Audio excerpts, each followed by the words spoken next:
शादी में सिर्फ 10 दिन बाकी थे और उससे पहले लड़की अपने मंगेतर को फ़ोन करती है और उससे पहले बोलती है कि मैं चाहती हूं कि तुमसे शादी से पहले एक बार मिल लूं, क्योंकि जो मेरी झिझक है वो ख़त्म हो जाएगी और हम आपस में मिलकर बातें थोड़ा प्यार भरी करेंगे। मंगेतर जो होता है वो खुश हो जाता है और बोलता है कि बिल्कुल मैं तुमसे मिलना चाहता हूँ, क्योंकि मैं तुमसे मेरी होने वाली दुल्हन हूँ, मुझे ज़िंदगी भर तुम्हारे साथ रहना है, तो मैं भी शादी से कुछ दिन पहले तुमसे मिलना चाहता हूँ।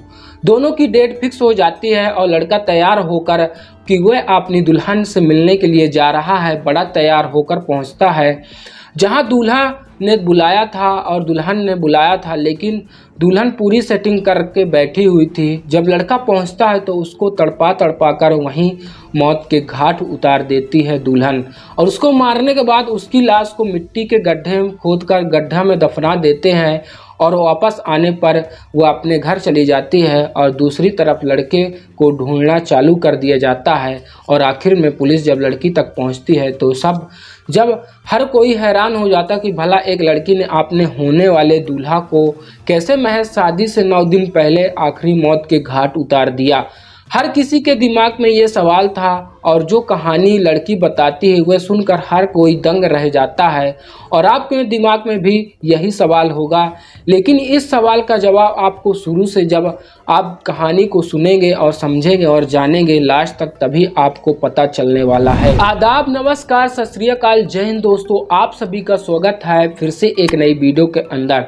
तो दोस्तों वीडियो को लाइक करके चैनल को सब्सक्राइब कर लीजिएगा। जितने भी दोस्त वीडियो को देख रहे हैं, कहाँ से देख रहे हैं, कौन सी कंट्री से, कौन सी जगह से, कमेंट में जरूर बताइएगा ताकि अगली वीडियो में आपका नाम और आपकी सिटी का नाम जरूर लिया जाए। मैं छोटू भैया आज की सच्ची घटना में आपको सुनाने जा रहा हूं। ये सच्ची घटना है छत्तीसगढ़ की। छत्तीसगढ़ का जो सीतापुर थाना है उसी के थाने के अंतर्गत एक गांव पड़ता है, जगजगा गांव। और उसी गांव का रहने वाला अमित, जिसकी उम्र 25 साल थी, और अमित बीते 28 अप्रैल को अपने घर से निकलता है एक बारात में शामिल होने के लिए, क्योंकि अमित का दोस्त जो उसी गांव का था और उसी की बारात जा रही थी, और बारात जो जा रही थी वो घेरा गांव जा रही थी, और अमित बारात के साथ दूल्हा के साथ निकल जाता है और घेरा गांव पहुंचता है।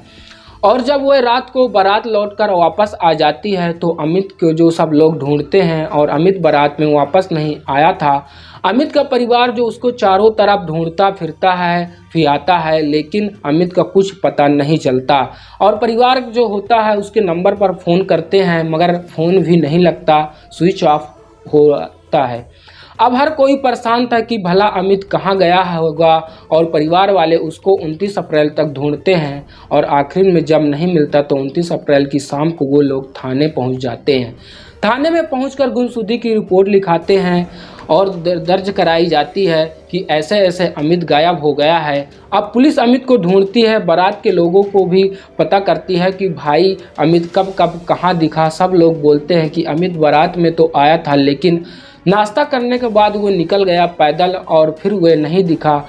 अब पुलिस को जब इतना पता चलता है कि पुलिस अमित के कॉल डिटेल वगैरह चेक कराने की कोशिश करती है और फिर आखिर बात पता चल सके कि अमित ने किसको लास्ट बार कॉल की और अमित की लोकेशन क्या थी। और जब पुलिस अमित की लोकेशन को चेक करती है तो पता चलता है कि जो घेरा गांव है उसी की लोकेशन थी, और वहीं का जो उसका फ़ोन स्विच ऑफ हुआ था, अंतिम जो कॉल था वहीं से दिख रहा था। और जो आखिरी बार अमित ने कॉल की थी, जब कॉल की पता की जाती है तो पता चलता है कि अमित ने आखिरी कॉल जो की थी पुष्पा केटरी को की थी, जिसकी उम्र 20 साल है, और दोनों की लोकेशन सेम बताई जा रही थी।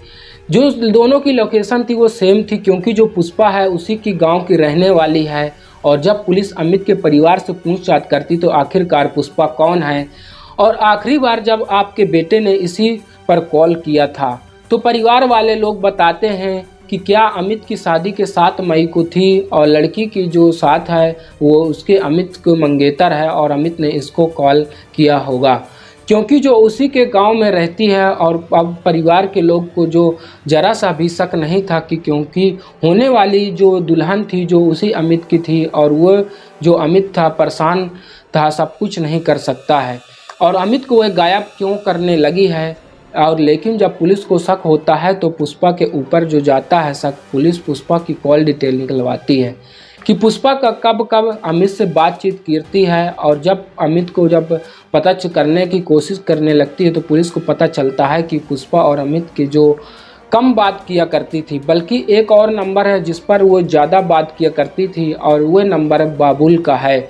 बाबुल जो उसी गांव का रहने वाला है और जिस दिन अमित गायब हुआ था 28 अप्रैल को, उसी दिन बाबुल की और जो अमित की है उसकी और इसी पुष्पा की, इन तीनों की लोकेशन एक ही जगह सेम टू सेम दिखाई दे रही थी। और इन दोनों ने जो लाइफ था, टाइम था, पुष्पा ने अमित जो कॉल की थी और उसी टाइम पर उसने बाबुल को भी कॉल की थी।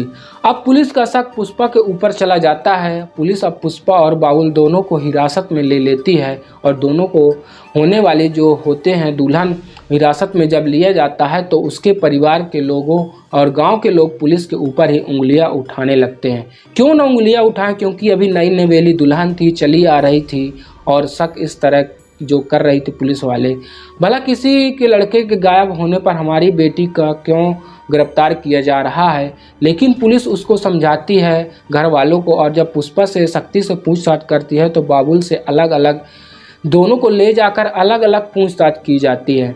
बेहद ज़्यादा सख्ती से पुष्पा टूट जाती है। बाबुल जो होता है वो टूट नहीं होता है, लेकिन पुष्पा जो होती है वो टूट जाती है, और पुष्पा बोलती है कि हाँ, मैंने ही अमित और बाबुल के साथ मिलकर हत्या कर दी है, और जो वहाँ गांव का जो सूना जंगल है वहीं पर लाश को दफनाया है। पुलिस यह सुनते ही यही बात सुनते ही बाबुल और पुष्पा के दोनों को अपने साथ लेकर निकलती है और उनसे पूछती है कि कहाँ पर तुमने दफनाया दिया है, जल्दी से बताओ। पुष्पा इशारा कर देती है और यहाँ पर दफनाया है मैंने। फ़ौरन खुदाई चालू कर दी जाती है और अंदर से जो अमित था उसकी लाश निकलती है। अमित के शरीर पर मतलब बहुत ज़्यादा वार किए गए थे, पूरा गंभीर रूप से वह घायल हो चुका था। अब सवाल यह है कि आखिरकार पुष्पा ने अपने होने वाले दूल्हे की हत्या क्यों कर दी, और बाबुल से जो इसका संबंध था। अब पुलिस जब दोनों को सख्ती से पूछताछ करती है तो खुलासा होता है, और जो सुनकर हर कोई दंग रह जाता है। पुष्पा जब बताती है कि मैंने आज से 3-4 साल पहले ही बाबुल से बातचीत करती थी और बाबुल से जो प्यार करती थी, बाबुल मुझसे प्यार करता था, हम लोग एक दूसरे के साथ शादी करना चाहते थे। बाबुल का परिवार शादी के लिए तैयार नहीं था, लेकिन मेरा परिवार शादी को कतई तैयार नहीं था। वो मेरी शादी कहीं और अच्छे लड़के से कराना चाहते थे, और इसीलिए आज 1 महीना पहले मेरी शादी अमित के साथ तय कर दी जाती है। अमित के साथ जब इंगेजमेंट होती है उसकी, और अमित को बुलाया जाता है और हम लोग एक दूसरे की रिंग पहनाते हैं और घर के अंदर फोटो होता है, मैं शादी के लिए तैयार हो जाती हूँ, क्योंकि मेरे परिवार ने ऊपर बहुत ज़्यादा दबाव बना दिया था। मुझे कसम वादे भी दे दिए थे, और दूसरी तरफ से जो मेरा प्रेमी बाबुल था वो परेशान हो जाता है, वो रो रहा था, कॉल पे कॉल किए जा रहा था। मैं भी ये शादी नहीं करना चाहती थी, हम दोनों बड़े परेशान थे, और उसी टाइम पर हम लोग ये फैसला करते हैं कि हम लोग मतलब दोनों ही खुद को समाप्त कर लेते हैं और इस दुनिया से चले जाएंगे। ये हमारी प्लानिंग थी। लेकिन फिर मैं बोलती हूँ कि हम लोग क्यों जाएं, मेरे माता पिता ने मेरा जो रिश्ता किया है उसी को मतलब हम यहाँ से भेज देते हैं इस दुनिया से किसी और दुनिया। और जब बाबुल बोलता है कि बात तो सही है, लेकिन भेजेंगे कैसे, तो जो पुष्पा यह बोलती है कि मैं अमित को से जो बातचीत करना शुरू करती हूँ और हल्के हल्के से बातचीत करके मैं उसे बुला लूँगी। और फिर वह जो पुष्पा होती है अमित के पास फ़ोन किया करती थी और उससे अच्छी अच्छी बातें किया करती थी, उसको बहलाती है, फुसलाती है और अपनी बातों में बराबर चलाती रहती है। और अचानक से 28 अप्रैल से पहले ही अमित बोलता है कि 28 अप्रैल को मैं तुम्हारे गांव में शादी है वहां पर आ रहा हूं। अब देखिए कि जो अमित की मौत आई थी, अमित के लिए एक शादी का प्रोग्राम भी लाई थी, और जो बारात जा रही थी पुष्पा के ही गांव में जा रही थी। पुष्पा बोलती है कि 28 अप्रैल को शादी में तुम आओगे ही, मुझे ज़रूर मिलना। अब अमित तैयार हो जाता है और अमित तैयार व्यार होकर अच्छे से बारात में आता है। और दूसरी तरफ पुष्पा ने अपनी प्रेमी बाबुल से बोल दिया था कि हम लोग अमित को जंगल में लेकर जाएंगे और वहीं पर मैं मुलाकात करूंगी। और 28 अप्रैल को जब अमित का फ़ोन आता है तो पुष्पा अपने घर से बाहर निकलकर वहीं पर बाज़ार जा रही होती है और फिर वहां से अमित को जंगलों में बुला लेती है। अमित जंगलों में जब आता है तो सामने पुष्पा खड़ी होती है। अमित बड़ा खुश हो जाता है और पुष्पा बोलती है कि आज जब अमित मुझे देखता है तो उसके चेहरे पर अलग ही मुस्कुराहट थी और मुझे गले लगा लेता है और गले से लगाने के बाद वो बोलता है कि उसका दिल बहुत तेज़ तेज़ धड़क रहा है, वो उसको बहुत पसंद करता है। और अमित मेरे लिए एक चॉकलेट लेकर भी आया था। मुझे चॉकलेट जो होता है उसको देखकर आई लव यू बोलता है कि मेरी जो फ्यूचर वाइफ है ये चॉकलेट ले लो। बस वो इतना ही लफ्ज बोल पाया था कि बाबुल जो मेरा प्रेमी जो छुपा हुआ था वह वहाँ से निकल कर और वो एक बड़ा सा जो लकड़ी का गट्ठा था वह अमित के सर पर मारता है। अमित के सर पर जैसे ही पड़ता है तो अमित नीचे गिर जाता है और उसके बाद में अमित के पैरों को पकड़ लेती है और वहीं अमित उठ ना पाए। और फिर बाबुल जो होता उसके सर पर ताबड़तोड़ वार किए जा रहा था उस डंडे से, और हम लोग वहीं पर उसका खेल ख़त्म कर देते हैं। खेल ख़त्म करने के बाद फिर दो जो वहीं पर फावड़े हमने वहाँ पर पहले से रखे हुए थे, फिर हमने गड्ढा खोदना चालू करते हैं।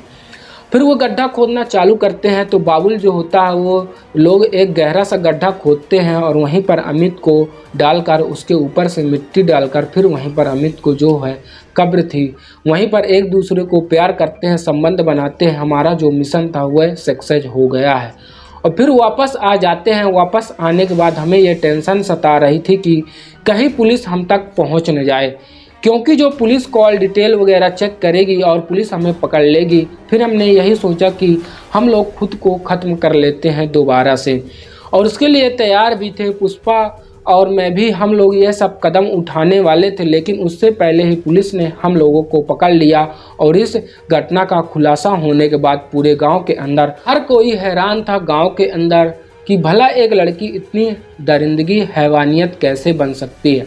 उसने अपने प्रेमी के लिए ऐसा कदम उठाया कि एक मासूम बेकसूर लड़के को बुलवाकर उसकी हत्या करवा देती है। और जो अमित था वो बेचारा बेकसूर था, न उसकी कोई गर्लफ्रेंड थी। वो ज़िंदगी भर इस इंतज़ार में रहा कि मैं कोई गर्लफ्रेंड नहीं बनाऊंगा, मैं जो प्यार करूंगा सच्चा प्यार करूंगा वो अपनी बीवी से करूंगा, जो मेरी अरेंज मैरिज होगी, जो मेरे घर वाले शादी करके जो मेरी वाइफ लाएंगे।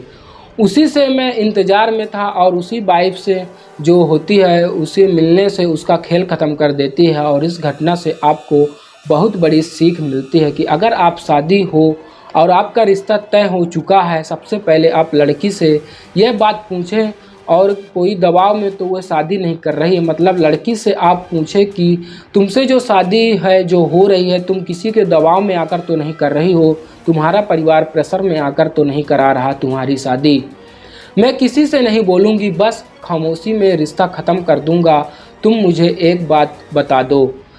तो आप जो ये बात होती है लड़की जो होती है लड़की से पूछती है, लड़की जो होती है ज़रूर बता देगी। अगर अमित ने यह बात पहले से पुष्पा से पूछी होती तो भरोसा देकर पूछी होती तो शायद अमित बच जाता और जो पुष्पा थी उसकी शादी कैंसिल करा देता, लेकिन पुष्पा से वह नहीं पूछ पाया। और तो उसकी गलती आप ना करें जो उसने गलती की है। अमित ने जो की है, अमित ने एक गलती की, उस वजह से उसकी जान चली गई। इसलिए अगर आप वही कहीं रिश्ता होता है तो लड़की से बातचीत ज़रूर करें पहले से और अच्छे से पूछ लें। और जब लड़की खुद तैयार हो, तब खुद बहुत ज़्यादा तैयार हों, तभी आप उससे शादी करें। आप इस घटना को लेकर आपकी क्या राय है कमेंट बॉक्स में ज़रूर बताइएगा। इस पूरे घटनाक्रम को सुनाना किसी को दिल को आहत पहुंचाना नहीं, किसी दिल को ठोस पहुंचाना नहीं, बल्कि आप सभी को जागरूक करना, आप सभी को सचेत करना, आप सभी को इस घटना से रूबरू कराना। इस तरह की जो घटनाएं आजकल जो घट रही हैं चारों तरफ पूरे इंडिया में, इससे आप ज़रूर इससे सचेत रहें, बच के रहें। इसीलिए इस घटनाक्रम को सुनाना आपके लिए बेहद खास था। तो तब तक के लिए दोस्तों आपसे अलविदा लेते हैं। तब तक आप अपना प्यार और सपोर्ट वीडियो पर बनाएं, ज़्यादा से ज़्यादा लोगों तक शेयर करें। तो तब तक के लिए हम अलविदा लेते हैं, फिर से एक नई कहानी, एक नए इंटरेस्ट के साथ, एक नए उमंग के साथ आपको सुनाने के लिए फिर से मिलते हैं। तब तक के लिए आपसे अलविदा लेते हैं। जय हिंद दोस्तों।